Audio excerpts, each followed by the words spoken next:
वृंदावन अर्थात जमुना जी के किनारे दिव्यतम पूजनीय धरातल पे भक्ति, ज्ञान और वैराग्य तीनों का दर्शन कर लिया।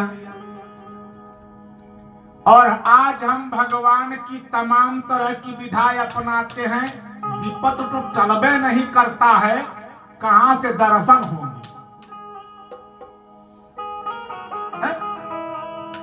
इस मंदिर उस मंदिर यहां वहां जाते हैं, लेकिन विपत्ति तो टलबे नहीं करती है, दीदार तो भी दूर है। क्यों? हम इतने अहंकार में चूर हैं, इतने घमंड में पड़े हैं कि कहां से दर्शन होंगे? जो भगवान को देना चाहिए वो हम दे नहीं रहे हैं, और जो भगवान को नहीं देना चाहिए वही लेके दौड़ रहे हैं। अच्छा, बाबा भोलेनाथ की तपस्या दो लोगों ने की है, राम और रावण। जजमेंट किसके पक्ष में बढ़िया था? बोलो, राम के कि रावण के? रावण 10 सिर काट के बाबा को चढ़ा दिया था, और राम एक कमल कम पड़ गया, महाराज नेत्र निकालने जा रहे थे, भगवान ने हाथ पकड़ लिया, परिपूर्ण मस्त। क्यों? कि रावण ने अपने जीवन में सब कुछ सर्वस्व तो न्यौछावर किया बाबा के लिए, लेकिन अहंकार नहीं चढ़ाया। और राम अहंकार रहित होकर के संपदा को समर्पित। जब हम अपने जीवन में नम्रता लाएंगे, छोटे बनेंगे, लघुता से प्रभुता मिले, जब छोटे बनेंगे तब जीवन में कुछ मिलेगा। जीवन में 2 चीज जब मर्यादा में रहे तो ही अच्छी लगती है। क्या? एक तो घर का शेड और दूसरे आदमी का हेड। इस शेड और हेड दोनों जो मर्यादा में झुके रहे तो ही ठीक है, वरना अच्छा नहीं लगता है।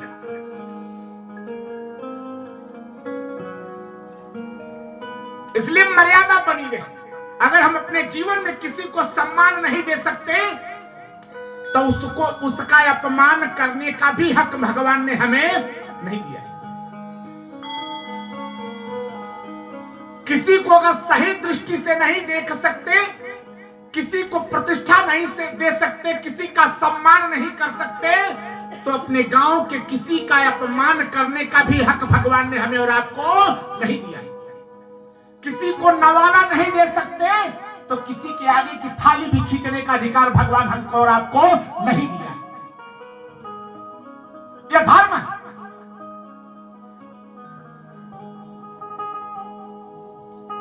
देवर्षि नारद ने सारा दृश्य देखा, निवेदन किया, मां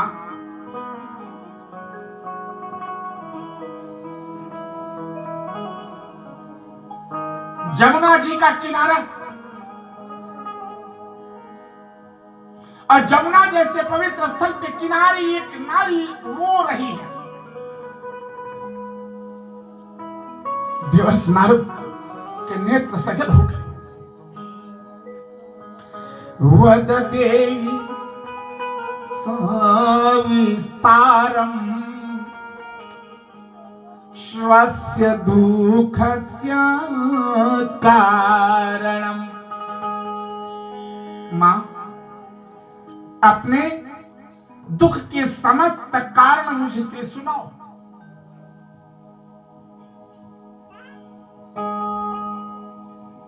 मां शब्द अपने आप में कितना गौरवान्वित शब्द है, इस पे आप थोड़ा विचार कीजिए।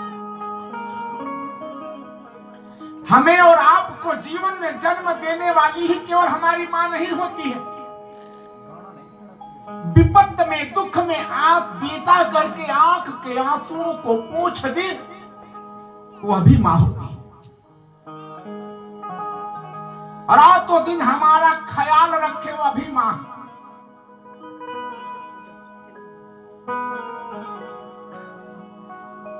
लेकिन आज परिवेश बिगड़ रहा है हमारे और आपके घरों का। जिस माँ बाप ने जन्म दिया है हमको, बूढ़े होने पे उन्हीं माँ बाप के आंखों में आंसुओं की धारा चल रही है हमारे केवल अपकर्मों से।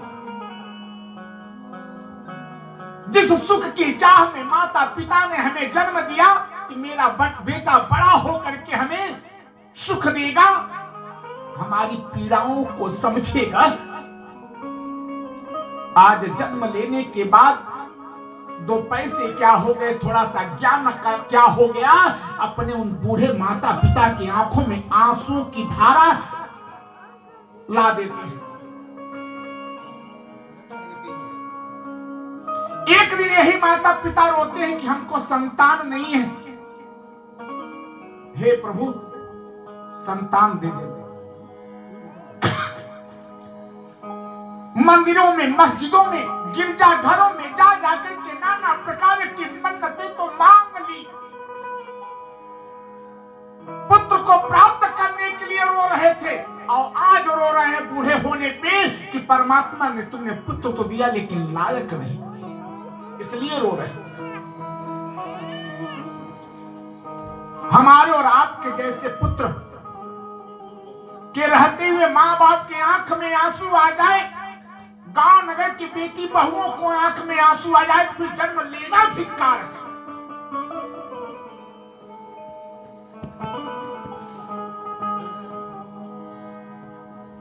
अगर किसी के आंख में अगर हंसी नहीं देख सकते, खुशी नहीं दे सकते, तो किसी के आंख में आंसू, किसी के आंख से आंसू बहाने का भी उत्तरदायित्व तो परमात्मा ने हमें और आपको, भगवान को समझना है तो भगवान की भाषा को समझना पड़ेगा। चमन में रह करके चमन की परंपरा को यदि नहीं जान पाए तो फिर चमन बनाने वाले को जानना बड़ा मुश्किल हो जाएगा।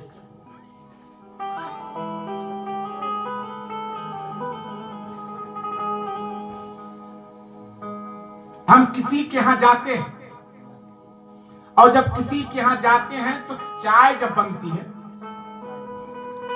चाय घर में कोई बनाता है, हम तो बाहर बैठ के बस कह देते हैं चाय बना देना, चाय बन के आ गई और पीने वाले को आनंद आ गया। और जब पीने वाले कह दे, पीने वाले जो कह दे कि बड़ी बढ़िया चाय बनी थी, तो बनाने वाले को यह लगता है कि मेरा मेहनत सफल हो गया। अच्छा, हमने बड़ाई किसकी की? चाय की। खुश कौन हो गया? चाय बनाने वाला। प्रशंसा हमने चाय की, चाय बनाने वाला प्रसन्न हो गया। यही भक्ति का सर्वोच्च श्रेष्ठ साधन है। जिस दिन इस चमन को, चमन की हिफाजत करना सीख लेंगे, चमन की रक्षा करना सीख लेंगे, उस दिन चमन बनाने वाला प्रसन्न हो जाएगा, कोई रोक नहीं पाएगा। इसलिए सबसे पहले इस चमन की पद्धति को समझना होगा कि हमें और आपको कैसे रहना है, किस तरह रहना है, आपस में कैसे मिल करके रहना है, कैसे बोलना है, कैसे उठना है, कैसे बैठना है, कैसे एक दूसरे का सम्मान करना है। जिस दिन यह पद्धति हमारे जीवन में उतर गई, उस दिन चमन बनाने वाला प्रसन्न हो जाएगा। धन्य है तू जिस धरा पे, जिस कार्य के लिए तुमको मैंने भेजा है, आज तूने कर लिया, मेरी कृपा ही कृपा।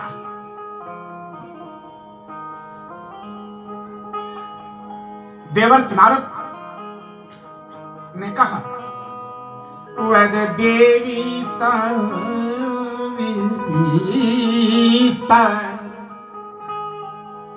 स्वस्य दुःखस्य कारणम।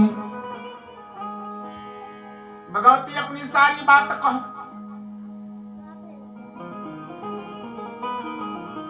तब कहा, ओ तत्पन्ना द्रविणे सा विवृद्धिं कर्णाटके गता क्वचिन् महाभागे राष्ट्रे गुर्जरे जीर्णता गता। और मैं तो द्रविड़ देश में उत्पन्न हो गई, कर्नाटक में बड़ी हो गई, कुछ महाराष्ट्र बंबई माया की नगरी। अच्छा, जब लोग माया की नगरी में पढ़ेंगे तो कुछ दिक्कत तो होगा ही करेगी। गुजरात जीर्णतां गता। गुजरात में जब प्रवेश हुआ तो बूढ़ी हो गई, लेकिन जब वही भक्ति जब वृंदावन में आई तो वृंदावन में भक्ति युवा हो गई। लेकिन भक्ति के दोनों पुत्र ज्ञान और वैराग्य आज हमारे पास भी, हम भक्ति के स्वरूप में प्रतिष्ठित तो हैं, हम भगवान के भक्त हैं, भगवान की लीला सुनते हैं, भगवान का कीर्तन करते हैं, भगवान का गुणानुवाद करते हैं, भगवान की कथा सुनते हैं, मंदिर बनाते हैं, भोग लगाते हैं, आरती करते हैं, सब कुछ करते हैं। भक्ति जवान है लेकिन ज्ञान और वैराग्य वृद्ध। इसी नाते परमात्मा का दीदार।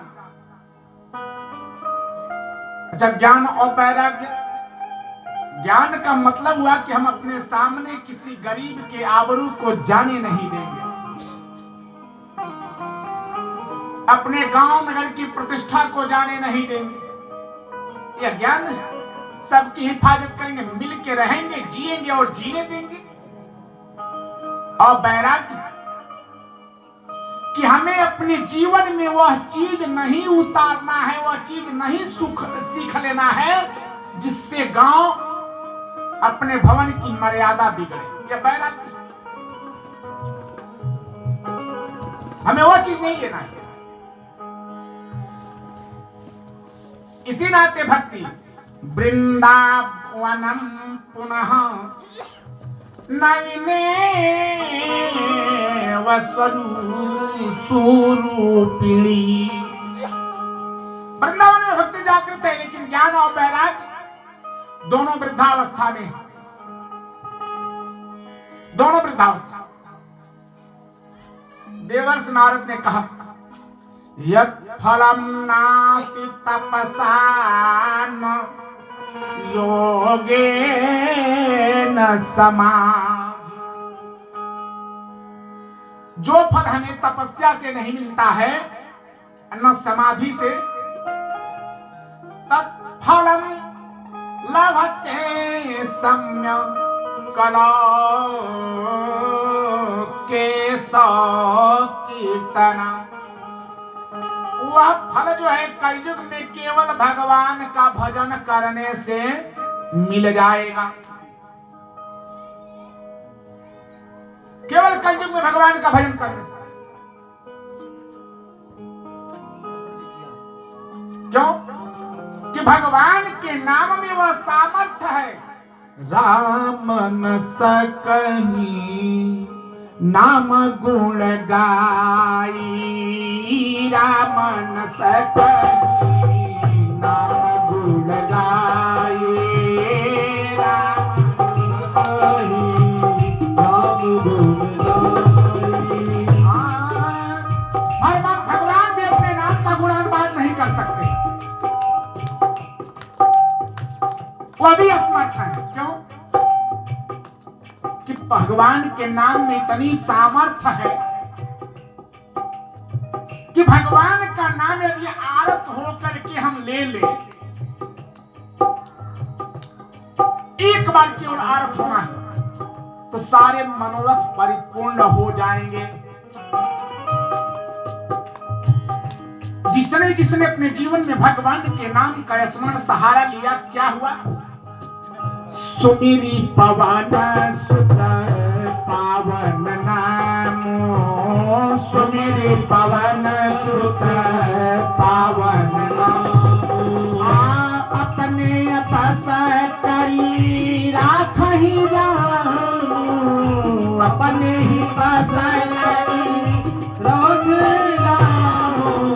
सुमिरी हरि पवन सुत पावन नाम सुमिरे पवन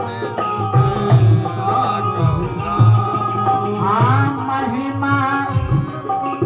दूसरी महिमा कौन जानता है? गणेश जी महाराज। भगवान श्री गणेश जी महाराज ने नाम की महिमा को जाना, मिला क्या? प्रथम पूजियत नाम प्रभाव, प्रथम पूजियत नाम प्रभाव। सबसे प्रथम पूज्य हो गए, गणाध्यक्ष हो गए। और जिसने भगवान का नाम लिया उनको अपने जीवन में कुछ न कुछ मिला। बस आरत होना है। भगवान का भजन करने के लिए विशेष किसी चीज की आवश्यकता नहीं है, केवल मन को जोड़ना है। काम करते रहिए। कर से कर मां करऊं विधुनाना, कर से कर मां करऊं विधुनाना, कर से कर मैं करऊं विधुनाना, मन राखूं जहां कृपा निधाना, मन राखूं जहां कृपा निधाना, मन राखूं जहां कृपा निधाना, मन राखूं जहां कृपा निधाना। केवल मन भगवान से जुड़ना है, बाकी तो सब जुड़ा हुआ है। और यह इसके लिए समय निकालना पड़ेगा, करना ही पड़ेगा, सोचने से नहीं हो। आलोडयं सर्वशास्त्राणि